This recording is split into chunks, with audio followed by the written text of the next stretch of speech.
तो हमारे संत जी ने मित्र बना लिया।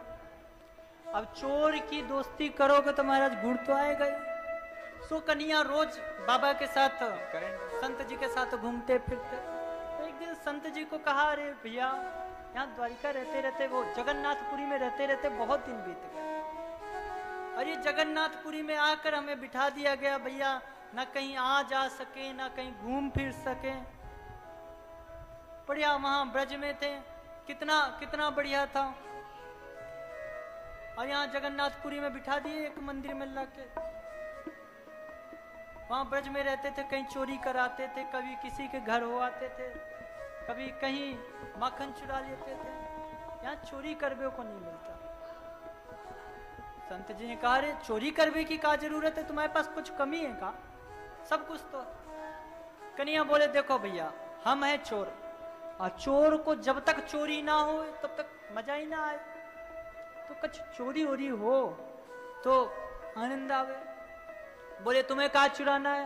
बोले वह राजा के बाग में जो कटहर लगे हैं ना, वह कटहर खाए बड़ो दिन है गए, और वो राजा के यहाँ इतने मस्त कटहर लगे हैं बड़े बड़े, पर कभी वो हमारे यहाँ देने ना आए, तो भैया क्या करें? बोले आज उसके कटहर की चोरी करेंगे, आज उसके बगीचे चलो और कटहल की चोरी करेंगे। संत जी ने कहा, क्या चोरी करेंगे भाई, एक बार बोलो, वो सारे के सारे कटहल ले जाएगा। बोले नहीं ऐसे नहीं चाहिए, अब तो चोरी ही करेंगे। बोले भाई जो आपकी मर्जी, आपका मन। बोले ऐसे कैसे मेरा मन? बोले मित्र हो मेरे, मेरा साथ नहीं दोगे? वहां तो मेरे बहुत सारे सखा थे, एक बार बोल देता था पूरी पूरी मंडली तैयार हो जाती थी। यहाँ तुम इकलौते महाराज मित्र भाई, तो तुम घमंड कर रहे हो। बोले भैया प्रभु हमारी पूरी जिंदगी गई भजन करते करते, और भैया बुढ़ापे में चोरी करें, लोग क्या कहेंगे? वो भाई कन्हैया बोले हम कुछ न जाने, तुम्हें चोरी करना पड़ेगा हमारे साथ, चलो हमारे साथ। बोले भैया चोरी कैसे करे? बोले चोरी करने में कोई बड़ी बात नहीं है, सिर्फ दो चीज जरूरी है। क्या? बोले धीरे धीरे बोलो, दूसरा फुर्ती रखो महाराज, फटाफट काम करो निकल दो, दो चीज चाहिए और कुछ चाहिए। बोले अच्छा। बोले हम है ना ट्रेंड कर देंगे, चलो हमारे साथ। सो रात हुई, सोए महाराज वो संत जी को लेके पहुंच गए राजा के बगीचे, और राजा के बगीचे में जैसे ही पहुंचे, अब वो संत ठहरे महाराज धोती कुर्ता वाले, उन्हें क्या पता कि कैसे चोरी करनी होती। सो वहीं पहुंच गए पेड़ के पास, और पेड़ के पास बोले लाला कौन से वाले वो पेड़ में चढ़ना है? कन्हैया बोले अरे अरे बताया था ना, दो सिद्धांत, पहले धीरे बोलना है और दूसरा फुर्ती रखना है, और तेजी पहले ही आते जोर से बोल दिए। बोले चुप। उतने में दरबार वो रक्षक वहां का आया और बोला कौन यहाँ कौन है भाई, कौन आया है घुस आया बगीचे में? तो कन्हैया ने तुरंत वो महाराज जी को छिपा दिया। बोले अरे पकड़े जाओगे। जब वो फिर चला गया तब फिर पहुंच गया, चलो पहुंचो। पेड़ में चढ़ा दिया बाबा जी को। बोले तुम चढ़ो, हम नीचे हैं, हम देखेंगे कोई आएगा तो हम बताएंगे। बोले ठीक है। अब जैसे ही बाबा जी पहले तो मेरा धोती और अपना गमछा उमछा संभाले, किसी तरह पेड़ में चढ़े, और पेड़ में चढ़ के फिर संत जी ने बोला भैया कौन कन्हैया कौन सो वालो तोड़ू, या वालो तोड़ू कि वह वालो तोड़ू? तो वो फिर जग गया, वहां का दरबान जग गया। बोला अरे कौन है यहाँ? अभी आ रहा हूं तुम्हें तोड़वाने, रुको। राजा के बाग में चोरी करते उसे ही पहुंच गया, और तुरंत पेड़ के पास। कन्हैया तो हमारे तुरंत रफू चक्कर हो गए, अंतर ध्यान हो गए, फंस गए महाराज जी। अब पेड़ में चढ़े हैं, धीरे धीरे उतरे, सोई उतरे तो सोई वो पकड़ लिया। बोले रुको अभी बताता हूँ, चोरी करते हो शर्म नहीं आती? बाबा हो के चोरी कर रहे हो? सोई 2 लट्ठ जमाया महाराज बाबा जी के, और तुरंत बांध लिया रस्सी में, और रस्सी में बांध के सुबह सुबह ले गया। बोले चलो सुबह तुम्हें ले चलते हैं राजा के दरबार में। महाराज वो राजा जो था वो संत जी का शिष्य था। अब सोचो अपने ही चेला के घर में गुरुजी चोरी कर रहे हैं। अब हाथ बांध दिया, और हाथ बांध के ले गया दरबार में प्रस्तुत करने के लिए, ले जाने लगा। सोई उधर से वो राजा साहब चले आ रहे, देखा रे तुमने हमारे गुरुजी को बांध रखा है, क्यों बांधा? गुरुजी ने कहा भैया काम ही ऐसा किया। बोले क्या किए? बोले चोरी करी।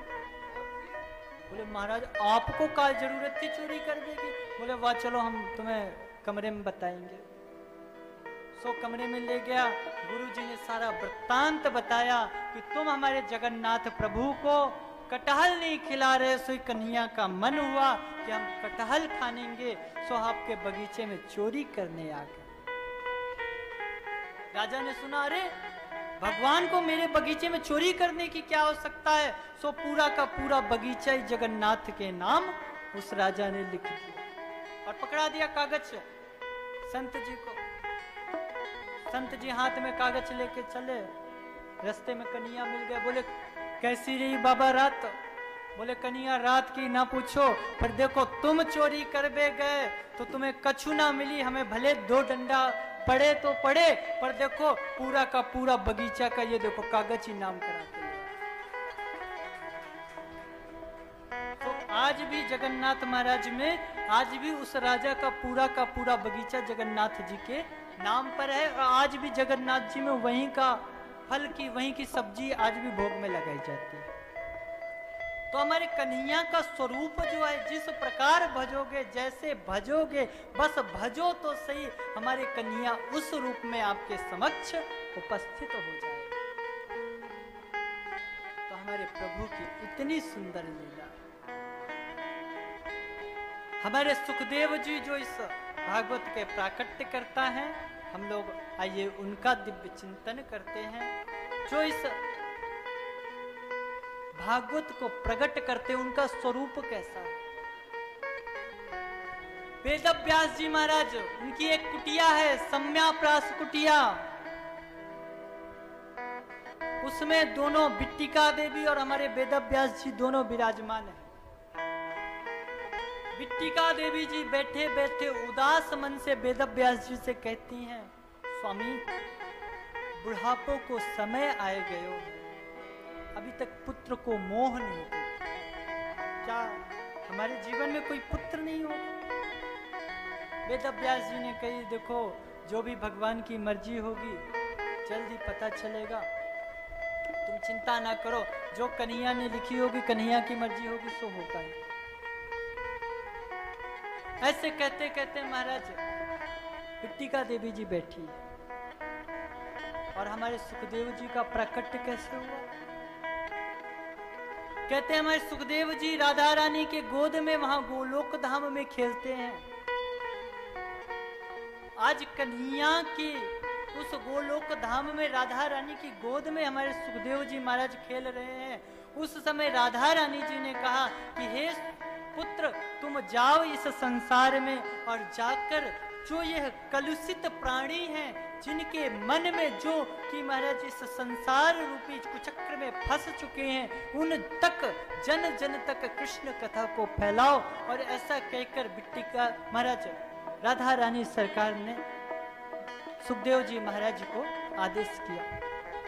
सुखदेव जी ने कहा, मैया क्यों मुझे भेजना चाह रहे हो?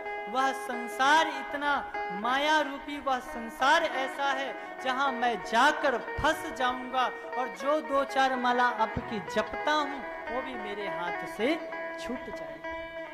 राधा रानी ने कहा, तुम जाओ तो सही, एक बार जाओ, मेरा आशीर्वाद है, तुम्हें कोई दिक्कत नहीं है। तो ही कैलाश पर्वत में सुक और सुक पक्षी का एक जोड़ा है, उसी के गर्भ से हमारे सुखदेव जी का जन्म होता है। पर किस रूप में? सुक पक्षी के अंडे के रूप में। और बेग चली, हवा चली, सो वो अंडा बिखर गया, अंडा टूट गया।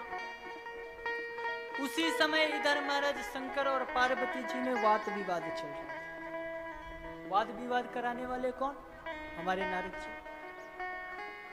आज नारद जी बैठे बैठे सोच रहे थे, भाई मैंने सब में झगड़ा कराया, सब में मैंने झगड़ा कराया, ये शिव और पार्वती जी में झगड़ा नहीं हुआ आज तक। कुछ ऐसा करूं जो इनमें भी झगड़ा हो जाए। सो कुछ ऐसा चक्कर चलाते हैं तो इनमें झगड़ा हो जाए। तो पहुंच गए पार्वती जी के पास, हमारे सती देवी के पास। शिव जी तो तपस्या में लगे थे, सती मैया अंदर बैठी थी। सो नारद जी पहुंच गए। नारद जी का स्वभाव में आप